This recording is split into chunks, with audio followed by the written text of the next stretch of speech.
என்ன பாப்பா பண்ணுறாங்க?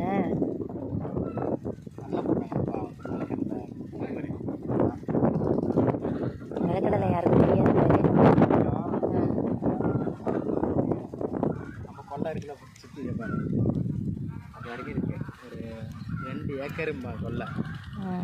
அது 2 ஏக்கர் கொள்ளைக்கு வந்துட்டு இப்போ ஏர் ஓட்டி போடுறாங்க. சரியா?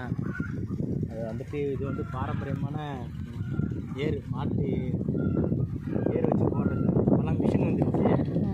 நம்ம வந்துட்டு எங்கள் தாத்தா காலத்துலேருந்து அவங்க தாத்தா காலத்துலேருந்து நம்ம கொள்ளைக்கெல்லாம் ஃபுல்லாக வந்துட்டு ஏர் ஓட்டி தான் போடுறது. பாப்பா இது என்ன ப்ராசஸ் கொஞ்சம் நல்லா கிளியராக எக்ஸ்பிளைன் பண்ணுங்கள். இதுதான் பாப்பா ஏர் ஓட்டுறது பாப்பா. அது ஏருன்னா நிலக்கடலை போட்டு ஏர் ஓட்டுறது. இது ஏர் வந்துட்டு ஓட்டிகிட்டு போவாங்க. பின்னாடி ஒரு ஆள் வந்து நிலக்கடலை ஒன்றா போட்டுட்டு போயிட்டே இருப்பாங்க. அதுதான் இதோட ப்ராசஸ். இப்போ வந்துட்டுலாம் மிஷின் வருது. இப்போலாம் வந்துட்டு ஏர் மாட்டை வச்சு ஏர் பூட்டி தான் விதைப்பாங்க. அதனால் இப்போ நம்ம எப்பவுமே வந்துட்டு இங்கெல்லாம் வந்து எனக்கு தெரிஞ்ச வரைக்கும் நம்ம கொல்லைக்கெல்லாம் வந்துட்டு மாடு தான். மிஷின் வச்சுலாம் இங்கே எல்லாம் போடுறதில்ல.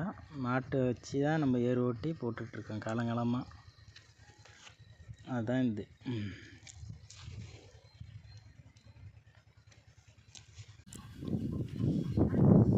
இடையில கடலை போடும்போது இப்படி கொஞ்சம் நம்மளும் சாப்பிட்டுக்கலாம். ஆமாம். என்ன சரக்கு தானே ஒன்றும் பிரச்சனை பார்த்தேன். சரக்கா? சரக்குன்னா கல்லுன்னு சொல்லுவாங்க. இப்படி தான் கடலை போட்டு வரணுமா?